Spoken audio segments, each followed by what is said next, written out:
Hey guys, ZZ Coasters here. Welcome to another video.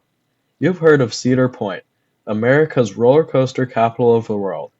Today, we're going to rank all the roller coasters at Cedar Point and find out which one is truly the best.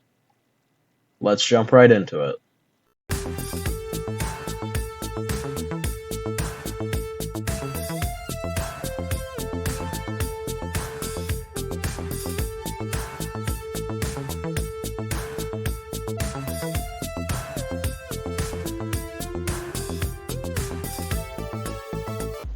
In this video, I won't be ranking Wilderness Run or Top Thrill Dragster, as I haven't been able to be on either of those rides. First up is Woodstock Express. This is a Vekoma Jr. coaster. I don't have much to say about this ride. It's pretty basic, just your basic family coaster. Not that many thrills. It's fun, but it's not good enough to be any above last place. Number 13 is the Cedar Creek Mine Ride. This is one of the older era mine trains, so it's pretty janky, but it's not so rough it's unenjoyable. It actually does have some good laterals to it, but other than that, it's not very thrilling. It also has a pretty weird restraint system, which involves the ride operator lowering the restraints for the entire car at the same time. So it's pretty easy to get stapled on this, and it's pretty easy to have a lot of room. It's really all in luck, but it doesn't really matter because there's not that much airtime anyway. Number 12 and the first non-family coaster on the list is Rougarou. This is the only coaster at the park that, given the chance, I would not ride again. The only good part of the ride is the first drop and loop. The rest is pure torture. The over-the-shoulder restraint is hard, and the transitions were designed for a stand-up train, so it's really janky and just slams your head into the restraint the whole time. It's the only ride that's ever actually given me a headache. I do not recommend this. If there's a skippable coaster at the park, it's this one. Number 11 is Corkscrew, the park's classic aero corkscrew. This ride is a pretty short layout with an airtime hill, a loop, another turn, and some corkscrews. The visual of the corkscrews going over the midway is pretty fun, and it's one of my favorite parts of the actual park, visually. The ride isn't that fun, but it's not as terrible as some people like to call it. The cars are cramped, but the over-the-shoulder restraint doesn't cause that much headbanging, at least in my experience. I thought this was overall a fun, but slightly dull ride. Coming in at number 10 is the park's aero suspended coaster, Iron Dragon. The first half of this is pretty dull, it doesn't have many forces, but it is kind of fun just with the gimmick of the swinging. Where this really earns its points is the second half over the water.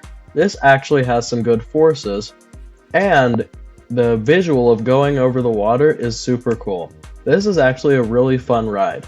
It's a family coaster, but it's still pretty good. Number 9 is Gemini, the park's dueling aero mine train. This is a fun ride, especially the dueling aspect, where you can hold out your hand and high-five people on the other train. That's one of my favorite things to do. You can also get some good airtime on the drops. It's not that much, but it's still some fun airtime. The ride has some good forces, especially the last helix, and overall, this is a fun, enjoyable ride. The dueling aspect is definitely the best part of the ride, and why it's so high up on the list. Number 8 is the park's only wooden coaster, Blue Streak. This is a really old coaster. It was built by PTC and doesn't have that much height or speed, but what it does has is some good airtime. This airtime is actually really good, and this coaster was way better than I expected it to be. It's also really smooth for a coaster that's over 50 years old. It's definitely a fun time, and I recommend it. Here at number 7, we really start getting into the real meat of the list, with Magnum XL-200, the original hypercoaster. The first half of this ride is okay and delivers some good airtime, especially on the last hill. The turnaround is rough and shaky, but that final run of bunny hills is something else.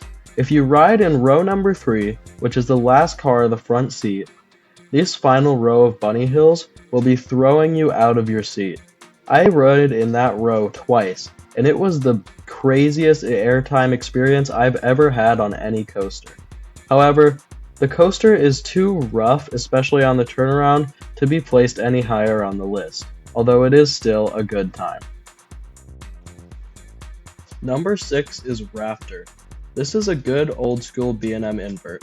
It's intense, it's whippy, it's fun, and it's pretty smooth except for the last headbang moment coming into the final brake run. Other than that, it's a really fun ride, with inversions, whip, and that good helix which delivers some strong positive.